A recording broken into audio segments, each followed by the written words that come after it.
Dennis Rodman rose from obscurity to become the NBA's bad boy. I was bigger than the game. I was actually more famous than the game. This is Dennis Rodman, as bad as he wants to be. Beyond the Glory, next on FSN. Rodman shoots from the head of the key, drills a 20-footer. He is one of the greatest players in NBA history. Down the lane, Rodman. Amazing. There it is. Dennis Rodman's first career triple-double. I was bigger than the game. I was actually more famous than the game. I'm gonna be the bride today.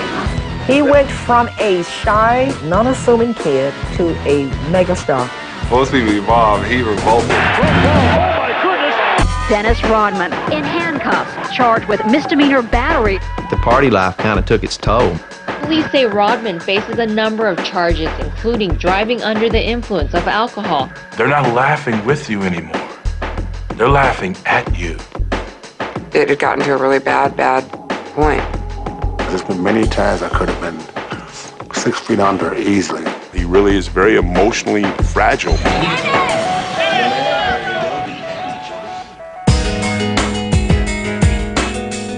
He's one of the most strong-willed people I've met in my life. I think there's always going to be a mystery to him.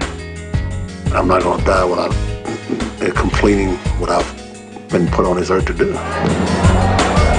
This is Dennis Rodman, Beyond the Glory. Absolutely outstanding. Unbelievable. I concluded that he bet on baseball. Do you have anything to say to your fans?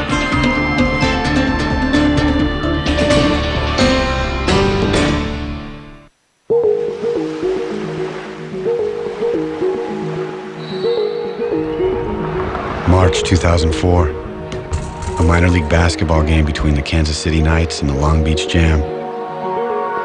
And for Dennis Rodman, a humble return after 4 years to the game where he'd once been a superstar. Dennis Rodman is back. To go from being one of the greatest players in the world to playing for a team like the Long Beach Jam, I mean, you got to be able to swallow your pride and take a huge step back. When I started this venture, it wasn't for people to see that I can go play ball again. My goal was to get back in shape and just to look presentable. Rebound, Rodman. You know, I'm not doing this for people, I'm doing this for myself.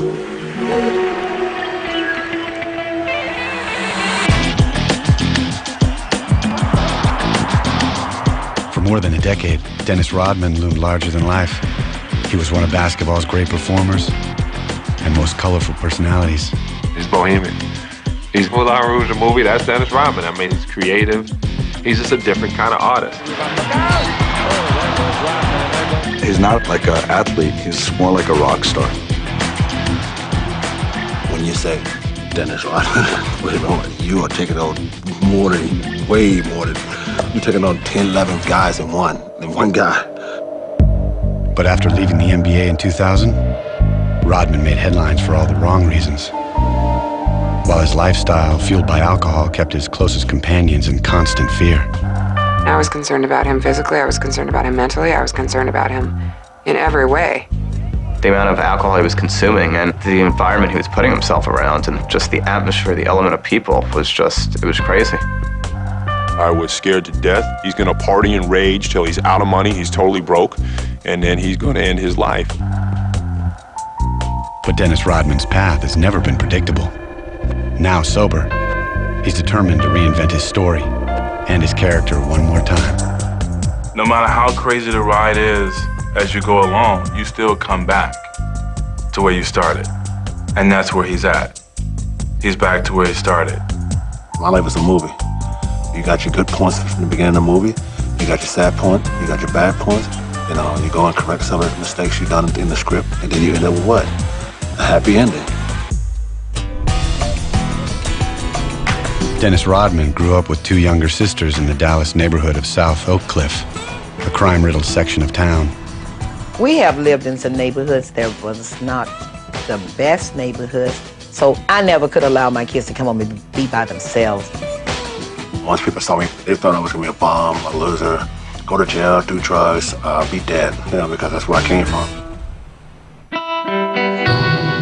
Dennis's father, Philander Rodman, left the family behind when Dennis was 3.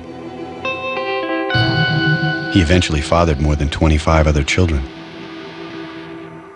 Anybody that don't have a father, it's kind of difficult just because you want somebody there. No one can ever take place of your natural father, your blood.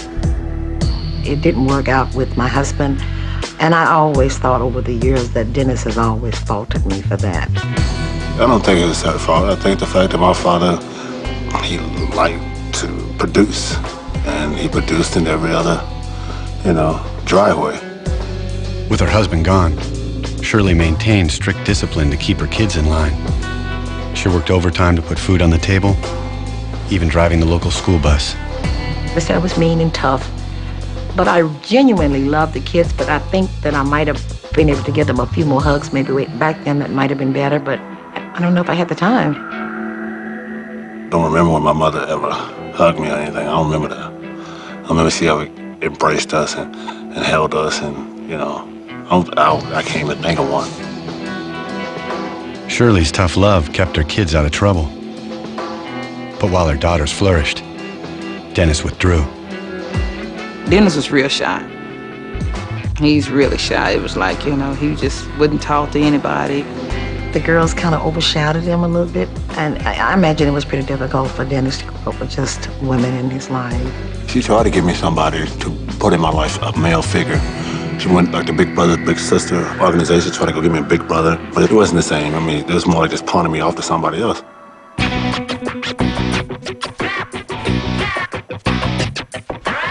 The one place Dennis came alive was on the basketball court.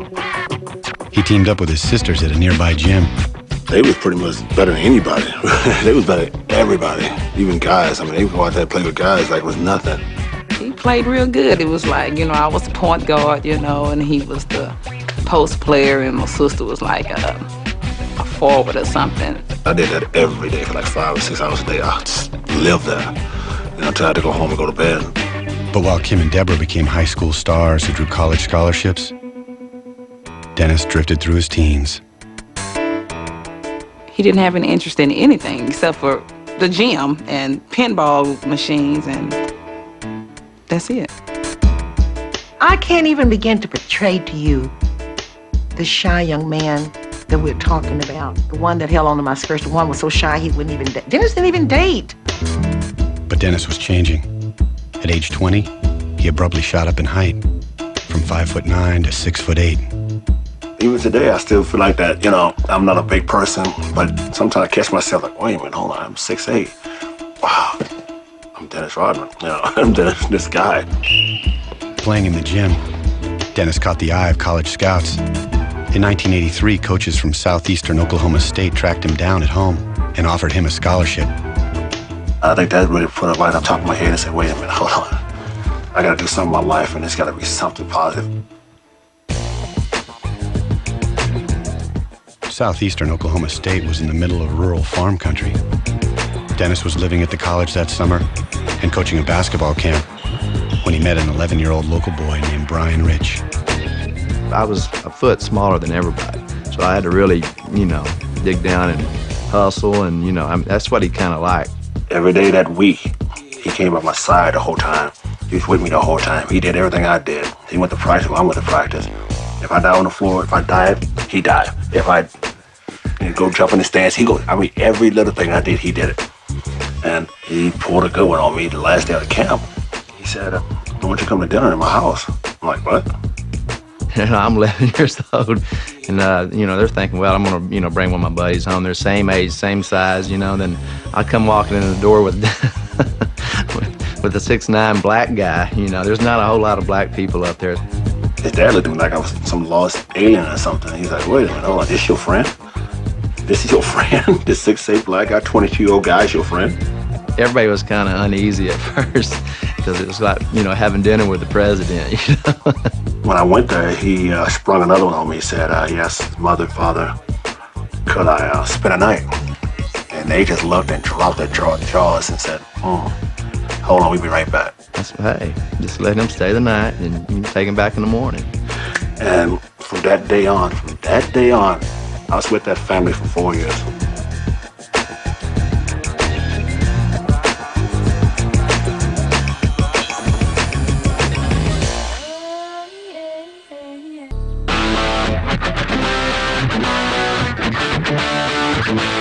Southeastern Oklahoma State, Dennis was an instant sensation and an All-American for 3 straight seasons. The first game, I think he scored 42 points and grabbed like 20 rebounds. Everybody's like, who is this guy, you know? After that, he packed the gym every night. I was just excited. I was just excited just to be, here and just, just enjoying the game. In the spring of 1986, Dennis led his team to the NAIA Final Four. NBA scouts took notice. That summer, he was drafted by the Detroit Pistons. I was just happy just to be anywhere. Just anywhere, I didn't care.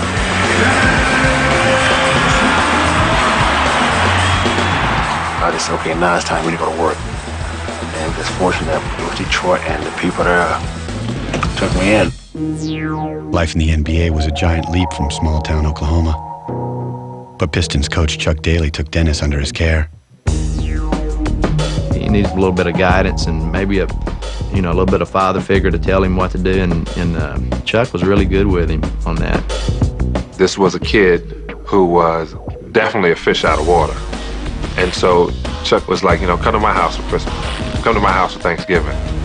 He felt attached to me, and I felt attached to him because he knew all the frustration I was going through as far as making it and trying to play. I wanted to play so bad. And I never let him down. Not one time, never let him down. Here's Rodman with a steal, and Dennis with that quick slam. The Pistons were the NBA's bad boys, a team that fought opponents tooth and nail. Dennis fit right in. I wasn't trying to be famous to doing dirty work. I was just making it fun to do it and enjoy to do it.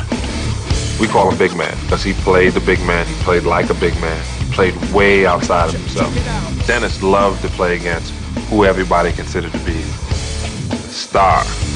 We got Mark Aguirre, we got like Larry Bird, Magic Johnson. All those guys that were so great, so good. I just wanted to see if I could stop these guys. Dennis did just that. By 1990, he was an all-star and a defensive stopper as the Pistons won their 2nd straight title. He felt like he'd found a home. I just looked at those guys like, hey, these are my brothers, that they look over me, they look after me, they take care of me, so I got to give something back. And the things I was giving back to is my heart and soul and my love for the game. He really loved that team. He really loved Detroit, period. The NBA's Defensive Player of the Year, Dennis Rodman.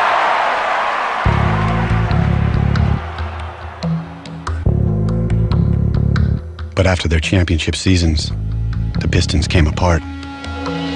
Key players were traded away. Then coach Chuck Daly resigned, breaking up the family for good. Where's Dennis going to go to Christmas dinner and Thanksgiving dinner?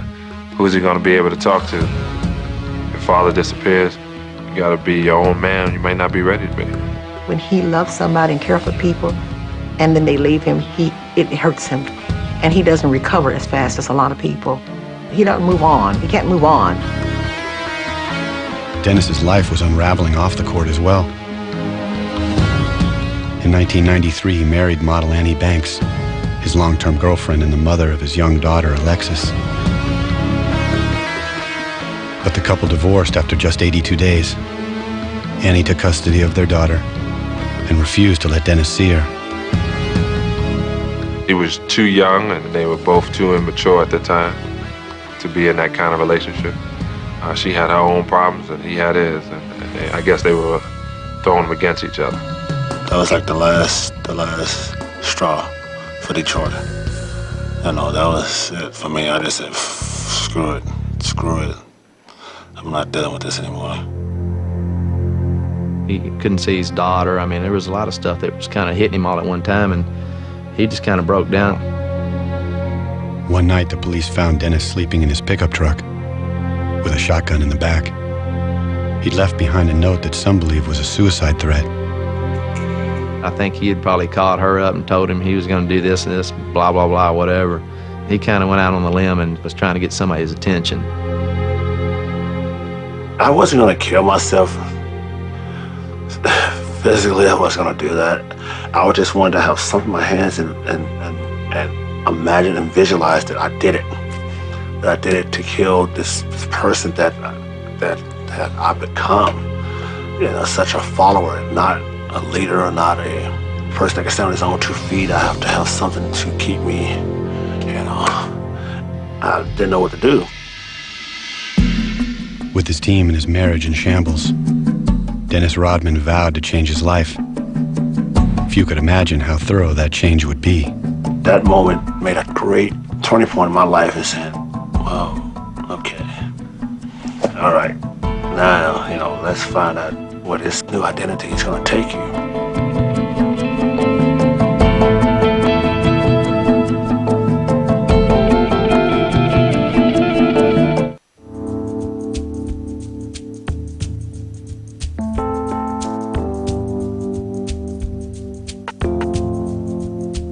After 7 seasons with the Detroit Pistons, Dennis Rodman's life was in tatters. His coach departed, his team broken up, his marriage destroyed. He didn't believe in his teammates. He didn't believe in basketball. He didn't believe in anybody. Everything started to diminish, just disappear in front of my eyes. Traded to San Antonio after the playoffs in '93, Dennis vowed to reinvent himself from the top down.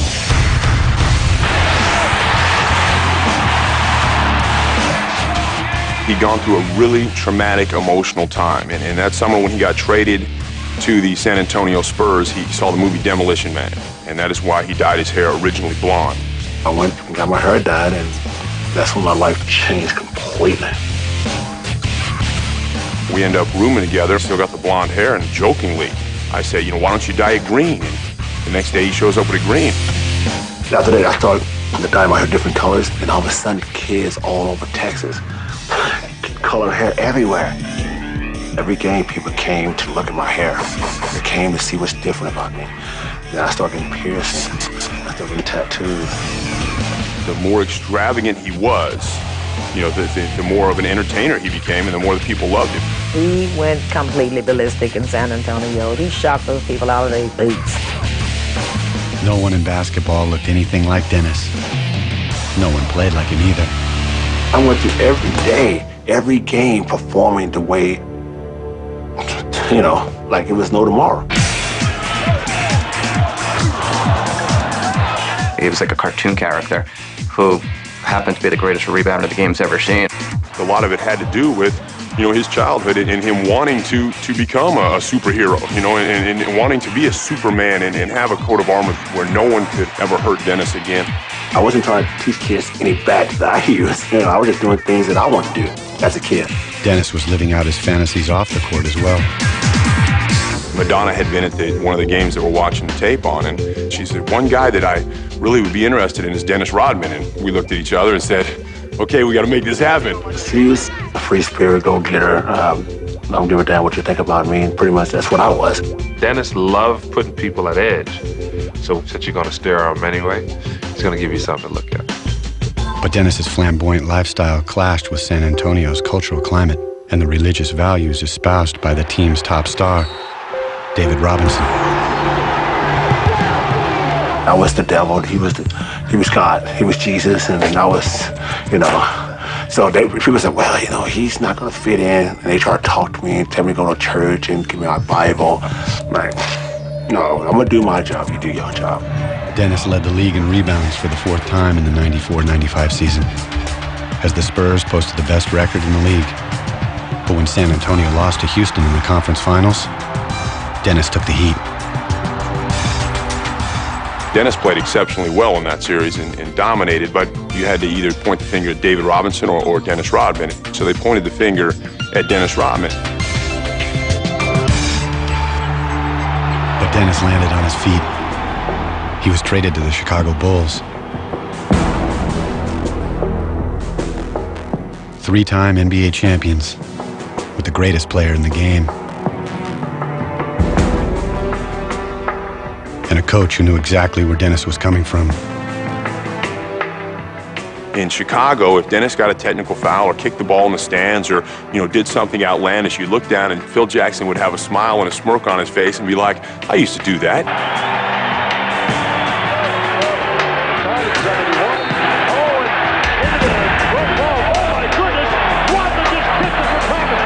I really wasn't trying to physically hurt anybody. And the photographer is hurt.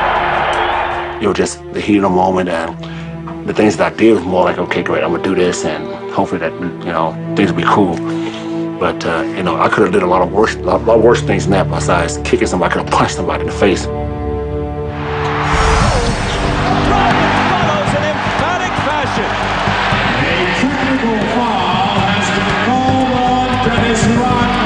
Rodman, 7 technicals for the season, no suspension. Taking each other to the floor. Dennis will take off the jersey. Throws it to the floor. Dennis Rodman is irate. Oh, that stupid Rodman. Phil Jackson wrote a book called Maverick. Dennis Rodman wrote a book, Bad as I Want to Be. It's the same book. He plays, he does his job, he comes to practice, he keeps his mouth shut, he works hard every day. He's never delinquent. He's just a very easy person to have on a basketball team. Phil Jackson knew that I was going to be there to work and do my job. He knew that what he can always count on. As far as everything else, he had no control. He didn't want no control on it. He didn't want nothing to do with that. Dennis rewarded his coach's trust. His work habits in Chicago became legend. He would spend literally 24 hours a day in the weight room, basically pumping iron all night and sleeping in the training room. I go before a game and work out, you know, 45 minutes. After the game, I go and do another 45 workout, do the treadmill or whatever. I think that was a mental part of my life that was really focused. Rodman again leading the league in rebounds, 15.5. Dennis Rodman! The results were dramatic. With Dennis doing the dirty work, the Bulls became an NBA dynasty. I didn't miss a beat with, you know, about all the things I was doing off the court. I didn't miss one beat. On the court, no one worked harder than Dennis Rodman. Off the court, no one played harder. I really didn't do anything before a game because I knew I had to perform the next night. What, the days in between? Man, it was like on. It was like on. It was like Playboy matching every night. He had social anxiety, very antisocial, and he started drinking because of it. And it made him, you know, talk to people and communicate, become fun, become the life of the party. The guy would go out, party, stay out all night, come to a game and get 30 rebounds. Who's going to say that he was doing something bad? With Dennis, if he eats, you eat. If he's shopping, you're shopping. If he's having fun, he wants to make sure you're having fun. If he's gambling, he's giving you chips so you can gamble. And other things as well. Check this out. As long as the Bulls were winning, Dennis could do no wrong. The more outrageous his exploits, the more popular he became. I'm gonna be the bride today. I would dare to say at one point in time, Dennis might have actually been the biggest name in Chicago. And that's big. I mean, to say that he was at least as big as Michael Jordan is just crazy. And he was that loved at one point in the city. The crush of media, spectators, fans, and police made for quite a divine entrance. No one threw rice, but Diva Dennis reveled in the reception. It's a publicity stunt. It is not. I can break people in the stands day in and day out without even shooting the ball. And that's unheard of. With Michael Jordan, Scottie Pippen, and Phil Jackson, Dennis Rodman turned the Bulls into the greatest show in sports. It's like traveling with the Beatles, man. Michael had a suite in this corner of the hotel. Phil had a suite on that corner. Scottie Pippen had a suite on that corner. And Dennis had a suite on this corner.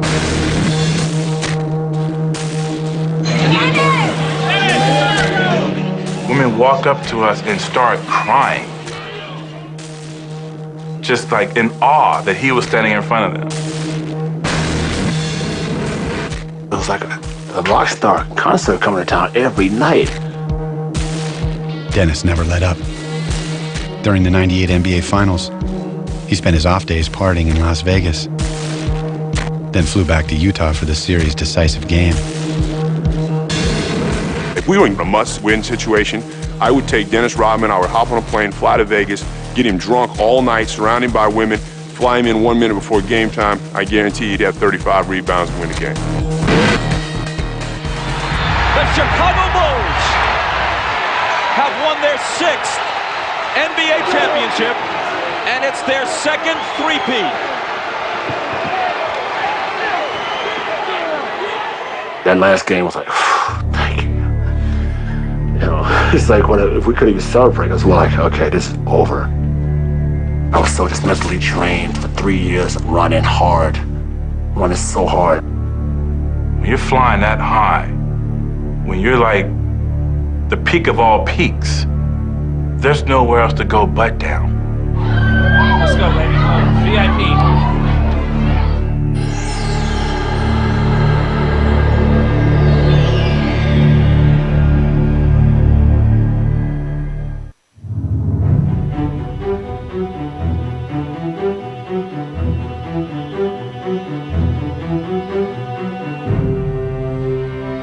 Dennis Rodman helped the Chicago Bulls celebrate their third straight NBA title in 1998. Then management broke up the team, leaving Dennis high and dry. Can't go anywhere after that. You cannot go anywhere after, that feat. It was very disheartening for Dennis. You win 3 championships, you're the greatest team in the world, and once again, he finds himself without a home. The Rodman Watch continues here in Los Angeles. Rumors running rampant. Speculation is Dennis will sign any day, any minute. Dennis signed with the Los Angeles Lakers in the spring of 1999. He'll probably be playing this week, and hopefully that the Lakers and the people of California will accept me for who I am and what I do. And if they don't, I'll move on. But his heart wasn't in it. He was burnt out on the NBA. He didn't care if he really played or not. It's amazing that I'm not going to never win in this game of basketball, right? No matter what I do. He's an extremely emotional person. I mean, he puts on a facade of being a badass, but in reality, he really is a child. He didn't know where to go. He didn't have any goals or guidance or anything else, where he did for 3 years have a little bit of structure. With 2 clashing stars and a rookie coach, the Lakers were in disarray as well. It's like, okay, you guys are unprofessional. You guys are bickering like little kids. Great. No one could be a bigger kid than me. Watch. Look out, Detroit, San Antonio, Chicago. I mean, all the teams I played for, it's more like everyone, it was like, okay, great. Let's go do a job, let's go have a beer later. This team's more like, oh, you son of a bitch. What are you doing? I mean, the whole time, it's like, oh, great. It wasn't just the Lakers driving Dennis to distraction. A rocky romance with actress Carmen Electra included another short-lived marriage and a domestic feud that landed them both in court. In handcuffs, former Baywatch star Carmen Electra steps from a police transport van. Also inside, her on-again, off-again lover, Dennis Rodman. He gets caught up in relationships. That's more important to him than any game or anything else. I mean, he's succeeded at basketball already, but he's never succeeded at a relationship. We never saw each other. And she started seeing other people, and I was doing my thing, the usual thing, having 8, 9 girls. When she left him, that really sent him into a tailspin. He was really hurting, and it ended up ultimately costing him with the Lakers. 3 weeks before the '99 playoffs began, the Lakers cut Dennis loose. That's the problem with being a bad boy. Whenever something goes wrong, we can pin it on you, because you're a bad boy. Rodman's skills were declining, but he could still draw fans. So in the spring of 2000, Mavericks owner Mark Cuban brought him to Dallas to do just that. Rebound, Rodman, yep, and a foul. He wanted me to fill the stands. He wanted people to come to the game. And what perfect person to do that, just go get the clown. Rodman, great effort. Dennis came in, he did everything Mark said. All of a sudden, the game's just selling out, and Dennis is putting on a show, and he's sitting on the floor, and he's acting like, Dennis Rodman, the character. Technical foul on Rodman. He's been thrown out. Holy cow. Is this what they mean by Dennis being Dennis? Mark Cuban played him like a violin, and then let him go. I don't get it. I really don't get it. I mean, I get the short and stick every damn time, and I don't know, what am I doing wrong? With no other offers from NBA teams, Dennis went home to Newport Beach, California, His professional reputation was in ruins, but the party was just getting started.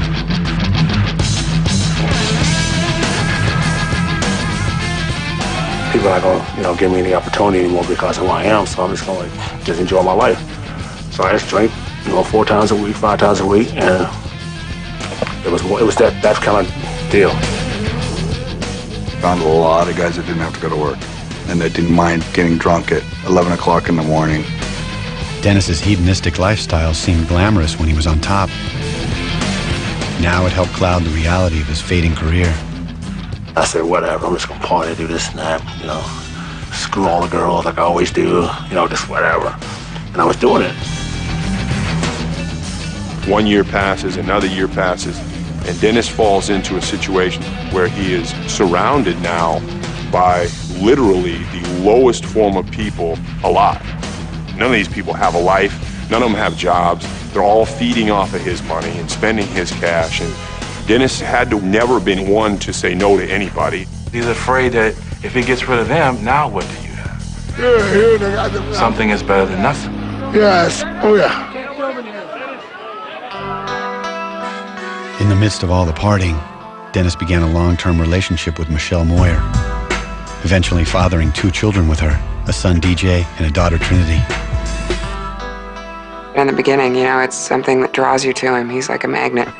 He's got this really good soul. She's a strong individual. She's cool. I mean, she knows my stuff, and she said, okay, great, we get together, have wild, crazy sex, and, take care of our kids. We all good. And she loves that. We actually moved in with him to his beach home with the first child, and he continued to have the party, so I made a choice to kind of separate me and the kids from that. It was just a little too much. Dennis and Michelle married in 2003, but continued living in separate houses. I live here, and she lives there, with the kids, so that's not nowhere near conventional. She accepts that, she understands that, girls and people want to be around me to party. They want to party and have a good time, people like that, and it's hard for a woman to be with me because of that. It definitely takes a lot of strength. A lot of strength. In fact, sometimes I wonder where I get it, and I wonder if I'm going to continue to have it. They're a strange but good couple. Any woman in the world that gets involved with him, unless she lives in Siberia, knows what Dennis is about. So she's accepted a lot more, helped him a lot more, and put up with more than most women would. In the summer of 2003, Dennis announced an NBA comeback attempt, but he made little effort to get into shape. Dennis, you're not going to practice at all this year? Well, I didn't do it all last year, so what's the difference? Why should you start right now? Why would I start now? Or to curtail his drinking. Beautiful. Before he needed it to become this social extrovert, now he needs it just to cope. Actually told him, you're not going to live another year or 2 because something's going to happen to you, whether it's a car accident or liver damage, or nobody can possibly live their life this way. You can tell somebody to do something, but 99% of the time, they're not going to do it. So I just said I had to prove to myself and make myself understand it. I got to do this myself. He was not ready to stop at that point. And I wasn't ready to walk away at that point either.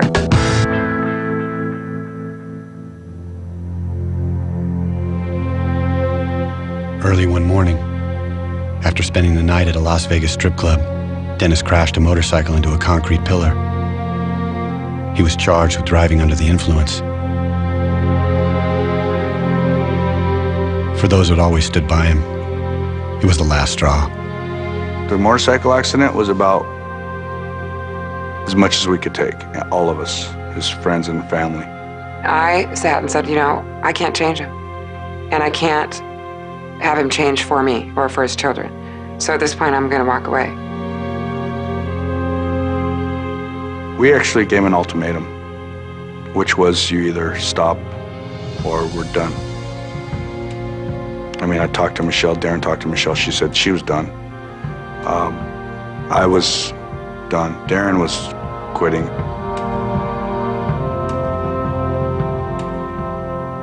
He had to make a choice. Either I'm going to lose it all, or I'm going to make a decision and try to do this.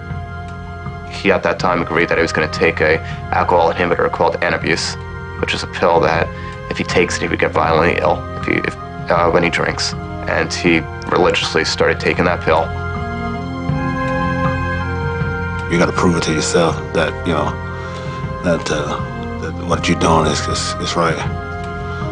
If you're doing it for somebody else, that don't work. Because you'll eventually go back and do it.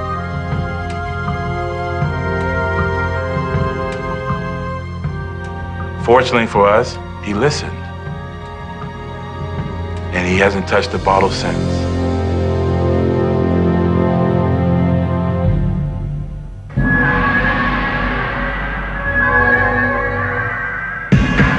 By the end of 2003, a sober Dennis Rodman was back in the gym, determined to confound fans and critics one more time. I just want to come and finish my goal, my dream, to finish the game the way I started.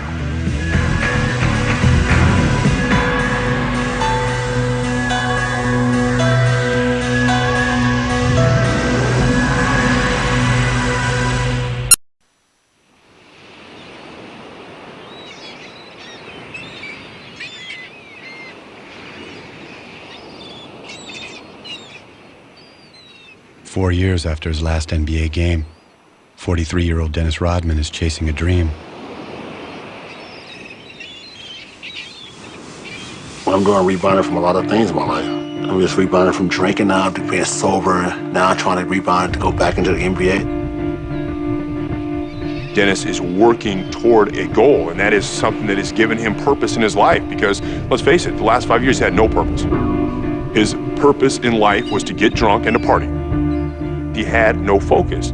So basketball has been his savior. In December of 2003, Dennis joined the Long Beach Jam of the American Basketball Association. His first pro game in 4 years. Rodman, offensive rebound, and he gets his first bucket. 3 months later, he led them to the ABA title. The whole time he was playing with them, he was coaching them. It was incredible. It wasn't Dennis the menace, it was Dennis the mentor, it was Dennis the teacher. Yeah, but a lot of people didn't really think I can do something like that. And I just went out there and did it to show people I can actually go out there and coach players. And I had to show players, and they actually listened to me.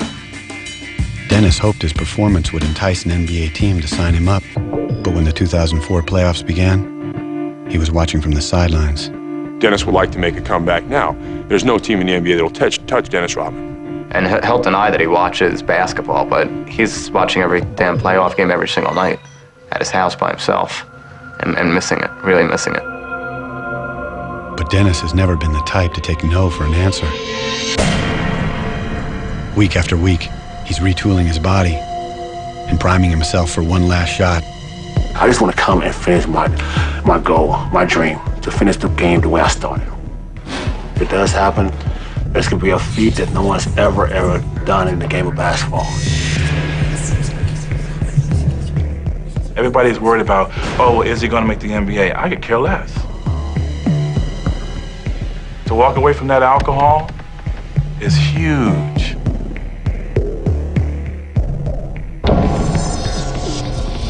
He is a completely different person, and he's trying to turn his life around. And for me, it's just, I mean, it's exciting, because I was scared to death for Dennis Rodman.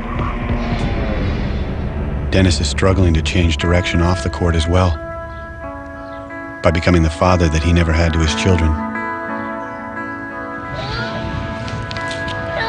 I look at her 2 years, she's straight like me. She gives no affection. No affection. She looks at you, she gives you all these weird looks like, you know, what are you looking at? My little boy is totally different. He'll sit there and kiss you and hug you, you know, and say, I love you 24 hours a day. DJ's got a really, really big heart. He's very loving, and so is his father. He's becoming affectionate with me and the children. And Trinity demands it. He doesn't have a choice with her. His youngest children, he's actually putting a lot of effort in, and he's putting an effort in with his older children too. You know, he cares about all his kids. I think it's tough for Dennis to let anybody close to him, even these beautiful little creatures, these children of his, because he doesn't trust, and it all goes back to his dad.